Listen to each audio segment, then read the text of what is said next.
Assalamualaikum warahmatullahi wabarakatuh. Sekarang kita ketemu lagi dengan Bu Armi dengan pelajaran yang sangat menyenangkan, yaitu pelajaran Bahasa Indonesia. Nah, anak-anak, pertemuan kita yang kemarin, minggu lalu, bahwasanya kita membahas yaitu tentang karya ilmiah.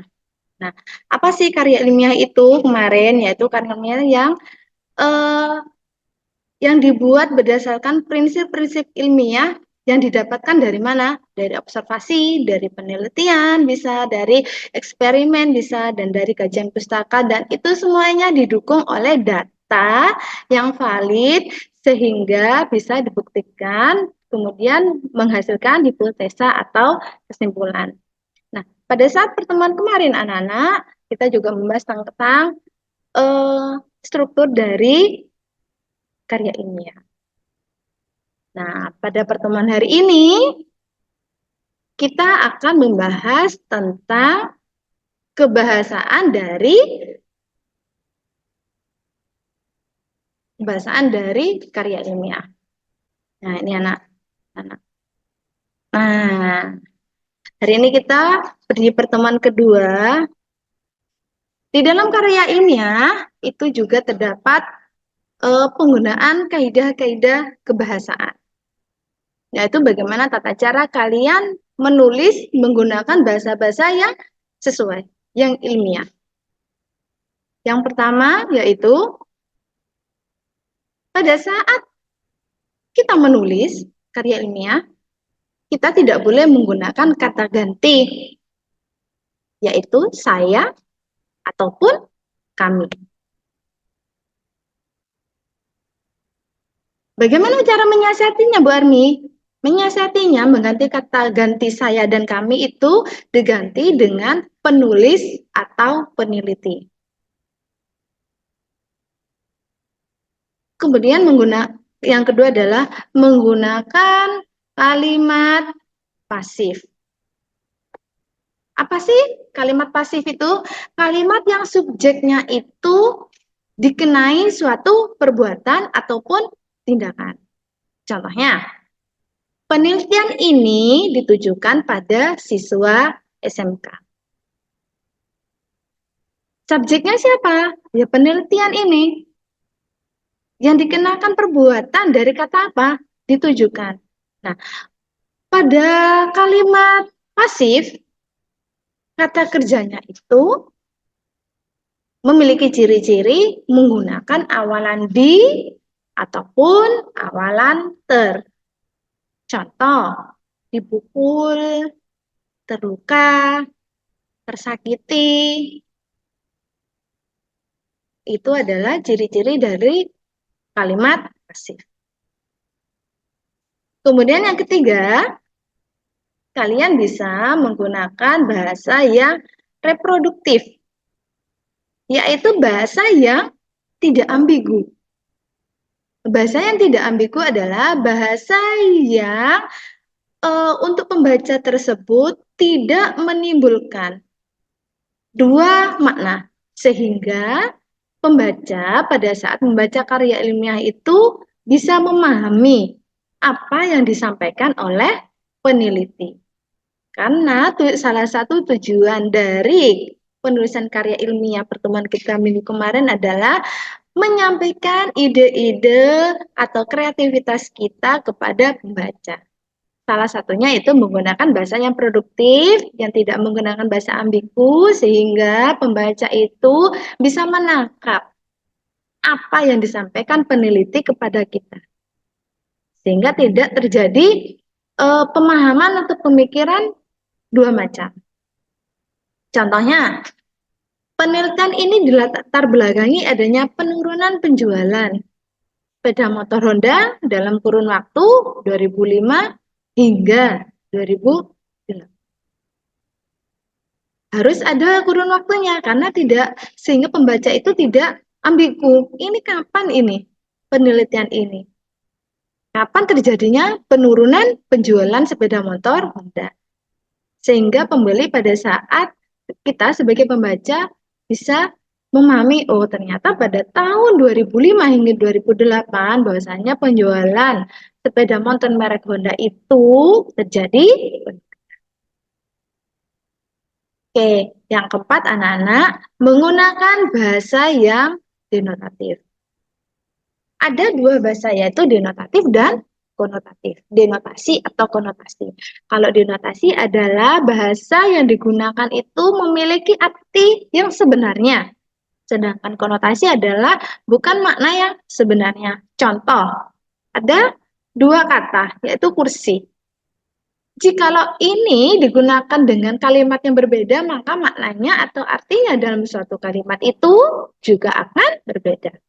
Contoh, Reni duduk di kursi merah. Maka kursi itu benar-benar berwarna merah. Kalimat yang kedua, Reni duduk di kursi Senayan. Bukan kursi yang ada di kota Senayan, bukan. Tetapi kursi Senayan itu adalah jabatan. Yang mana Senayan itu adalah wakil rakyat, wakil kita yang ada di Jakarta. Contoh lagi, Reni, contoh lagi panjang tangan Reni 50 cm.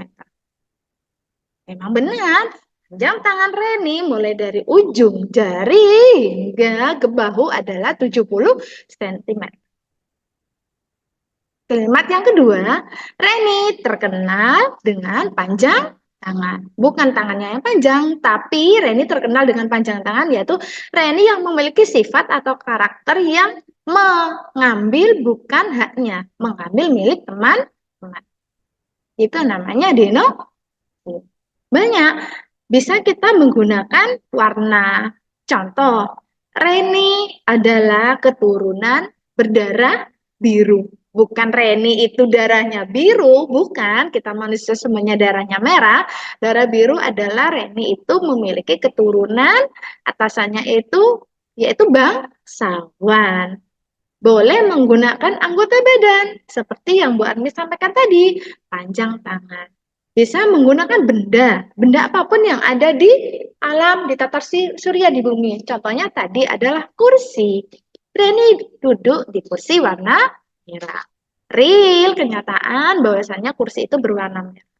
Reni duduk di kursi Senayan. Nah, sama-sama kursi. Bisa juga menggunakan tanaman. Contohnya, ayah membawa buah tangan. Adalah buah tangannya itu ya oleh bebas kita menggunakan apa saja, yang penting kita paham arti dari makna denotatif tersebut. Yang kelima yaitu menggunakan kata baku. Kata baku di sini itu harus sesuai, harus selaras dengan Kamus Besar Bahasa Indonesia yang sudah disepakati bersama. Ada beberapa yang memang sulit kita untuk memastikan bahwasanya kata ini baku atau tidak. Karena terjadi gesekan pengucapan kita dalam kehidupan sehari-hari. Makanya, di lingkungan kita tidak akan jauh dari yang namanya toko obat atau apotik. Kita sering kali menyebutnya bahwasanya saya mau membeli obat di apotik. Dan apotik itu tidak baku. Namun yang baku adalah apotek menggunakan huruf E. Nah, ada lagi, saya lahir di bulan Februari. Mungkin karena dia terlalu medok Jawanya, dia Februari. Namun itu tidak baku, yang baku adalah Februari pakai huruf F. Itu memang sulit kalau kita tidak terbiasa menggunakan bahasa-bahasa yang sesuai dengan kaidah-kaidah atau Kamus Besar Bahasa Indonesia, karena kita terjadi pergesekan pengucapan kita sehari-hari karena diikuti dengan lingkungan kita.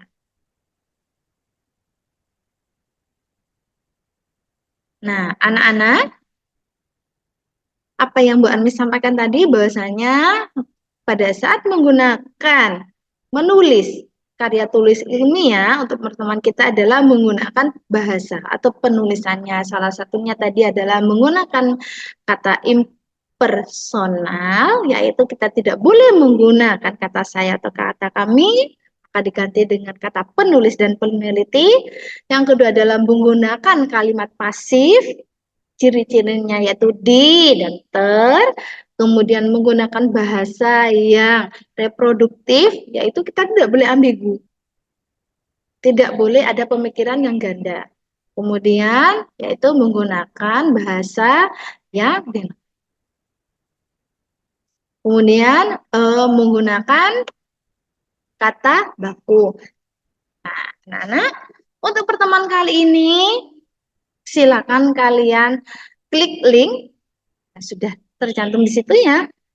HTTPS. Nah, silakan klik di situ, silakan kalian kerjakan, dikumpulkan tepat waktu. Jikalau kalian ada kesulitan, silakan kalian berkomunikasi dengan teman-teman kalian yang ada di satu bengkel ataupun kalian bisa kontak person ke Bu Armi. Jangan lupa anak-anak jaga kesehatan dimanapun kalian berada dan jangan pernah takut untuk hal-hal yang baru dan jangan pernah malu untuk mencoba hal baru dan bersyukurlah kalian untuk ilmu-ilmu yang baru dan jangan lupa mengerjakan soalnya. Oke anak-anak, itu materi kita hari ini. Semoga kita sehat selalu dan semoga kita dipertemukan di pertemuan berikutnya dalam keadaan sehat dan walafiat. Bye bye. Assalamualaikum.